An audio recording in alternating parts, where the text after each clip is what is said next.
O assunto de hoje é: criança também vai no urologista?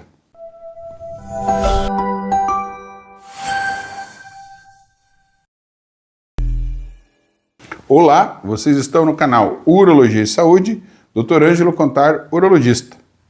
O tema de hoje é um tema interessante. Já gravamos um vídeo anterior sobre mulher vai no urologista? Sim, mulher vai no urologista também. É uma especialidade considerada que só cuida da saúde masculina? Não, cuida de mulheres e de crianças também, tanto meninos quanto meninas. Existe até uma subespecialidade chamada urologia pediátrica. São poucos profissionais aqui na nossa região, no nosso estado, não temos muitos urologistas pediátricos, são profissionais muito valorizados que cuidam das crianças. Nós temos malformações do sistema urinário que são detectadas dentro do útero da mãe, e esse profissional muitas vezes já é avisado dessa gravidez, vai acompanhar essa gravidez. Assim que a criança nascer, algumas cirurgias precisam ser performadas para corrigir alterações do sistema urinário. Vamos dar alguns exemplos aí para vocês. O sistema urinário, junto com o sistema vascular dos vasos sanguíneos e vasos linfáticos, são os dois sistemas que mais oferecem a possibilidade de malformações nas crianças. E uma bem conhecida, vou dar um exemplo, é uma doença chamada estenose da junção ureteropiélica. O nome técnico aí, vamos simplificar para o seguidor leigo. É um estreitamento da saída do rim, do tubinho que faz a saída da urina do rim, chamado ureter. Ele pode sofrer uma malformação. Os rins podem ter malformações também, que prejudicam esse funcionamento e a limpeza do sangue. Lembrando, os rins, a função dos rins primordialmente é fazer a limpeza do sangue, retirando água e sujeira do sangue da gente, né? Então mistura tudo isso e vai para a bexiga e é expulso do corpo. Essa função primária, né, dos rins, os rins têm outras funções também, pode ser prejudicada por uma malformação. Sendo detectada dentro do útero, pode-se, em alguns casos, ser performada uma cirurgia intraútero ou então uma cirurgia logo em seguida que a criança nasce. Muito frequente. Aqui em Curitiba nós temos o Hospital Pequeno Príncipe, temos excelentes profissionais que trabalham lá, que cuidam dessas malformações de forma cirúrgica, tanto em intervenções intraútero quanto intervenções logo ao nascimento das crianças. Em alguns casos é possível esperar um pouco a criança ganhar tamanho e podemos ir para cirurgias menos complexas, como cirurgias das alterações da genitália dos meninos, principalmente. Podem ter uma fimose, a pelezinha que cobre o pênis ser muito fechada, pode ter uma alteração da posição da ponta do pênis. Também demanda uma manifestação de um urologista pediátrico no sentido de fazer uma correção, geralmente cirúrgica, dessas malformações. Já gravei um vídeo sobre fimose. É uma condição bastante comum, não é considerado nenhuma doença, assim, uma condição da formação da pele que cobre o pênis, o prepúcio, onde essa pele fecha totalmente a ponta do pênis, não se consegue a exposição da ponta do pênis para higienização. Isso, obviamente, vai trazer problemas para essa criança. Então, é realizada, indicada a cirurgia de postectomia, a famosa cirurgia de fimose. Para os judeus, eles usam um termo de circuncisão, uma cirurgia de âmbito religioso. A indicação é mais de âmbito religioso do que uma indicação puramente técnica, como se faz na medicina tradicional. E uma outra alteração que é relativamente frequente é as alterações da pontinha do pênis, a saída da urina na ponta do pênis. Muitas vezes não está na ponta do pênis, está na extensão do pênis, isso precisa ser corrigido também.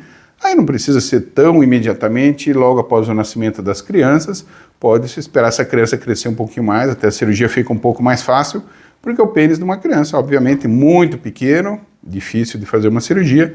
Com o tempo, com o ganho de tamanho dessa criança, o pênis cresce também e fica mais fácil de fazer a cirurgia. Já em crianças um pouquinho mais velhas, até pré-adolescentes ou adolescentes, uma avaliação do urologista é interessante. Pode ser o urologista pediátrico ou urologistas gerais, Alguns atendem crianças também, sem ser necessariamente crianças muito jovens. Então, essa abordagem pode ser feita por um urologista de carreira normal, que não seja cirurgião pediátrico, urologista pediátrico. Uma avaliação se essa criança não está desenvolvendo água no testículo ou uma doença chamada varicocele. Varicocele são varizes no testículo. Da mesma maneira que as pernas podem desenvolver varizes, os testículos podem desenvolver varicocele e de forma precoce. Geralmente varizes costumam ser doenças das pernas, costumam ser doença de pessoas mais velhas. Alguns casos ocorrem precocemente e as varizes de testículo ocorrem bem mais precocemente. Geralmente são diagnosticados na adolescência ou pré-adolescência e podem trazer consequências tanto como dor e infertilidade para essas crianças. Então, uma avaliação aí de um urologista ou que seja um pediatra com uma visão em cima da parte urológica seja interessante e, caso se detectar alguma alteração desse tipo, ser encaminhado para o especialista. Como esse especialista, que é uma subespecialidade da urologia, o urologista pediátrico, nós temos poucos profissionais na área, muitos urologistas que não são urologistas pediátricos acabam sendo provocados aí pelos pediatras e pelas famílias a atender os seus filhos. Eu normalmente também não atendo crianças, mas com frequência atendo filhos de meus pacientes com algumas alterações que os pais perceberam, e aí a importância dos pediatras, essa atenção à região genital dos meninos, né? A avaliação regular é interessante, porque essa situação de hidrocele, que é a água no testículo, e varicocele, que são as varizes no testículo, pode ocorrer longe do nascimento, na pré-adolescência, como eu lhes falei. E pela indisponibilidade do urologista pediátrico, existem poucos nessa especialidade, a função do pediatra é fundamental no sentido de fazer essa avaliação, dar uma atenção e fazer essa avaliação da genitália feminina, masculina e exames complementares aí já para ver os órgãos internos, bexiga e rins. Não raro em cidades pequenas, esse diagnóstico de alterações feitas por ecografia na vida intraútero da criança não é possível fazer, não se tem o equipamento à disposição, esses exames não são feitos. Então, às vezes essa criança já está na pré-adolescência, interessante fazer um exame para verificação dos órgãos internos, geralmente era uma ecografia, e muitas vezes é feito esse diagnóstico na pré-adolescência ou na adolescência, para se evitar danos futuros. Muitas vezes essas alterações até não trazem danos, mas podem trazer algumas alterações, algumas dificuldades de funcionamento e até a perda de um órgão. Recentemente eu atendi uma adolescente de 16 anos, essa paciente nunca tinha feito uma ecografia e não teve muita atenção na primeira infância e na vida intraútero em relação a exames. Ela tinha um estreitamento do ureter, veio desenvolvendo o tamanho do rim, o rim veio crescendo, o ureter não. E essa urina não passa de forma adequada do rim para a bexiga, porque o ureter estava estreito. E ao longo desses 16 anos, essa menina perdeu o rim. Ela foi fazer uma ecografia aos 15 anos, onde se diagnosticou esse estreitamento do ureter e a perda desse rim, que infelizmente nós tivemos que performar e aí uma cirurgia para a remoção desse rim, que estava completamente dilatado e destruído. Né? Ela passou a ter dor, e foi o que levou ela ao consultório do pediatra. O pediatra solicitou esse exame somente aos 15 anos. Foi uma pena. Talvez se o diagnóstico tivesse sido mais precoce na primeira infância, essa criança poderia estar com esse rim ainda em uso e ainda com bom funcionamento. Tá ok, gente?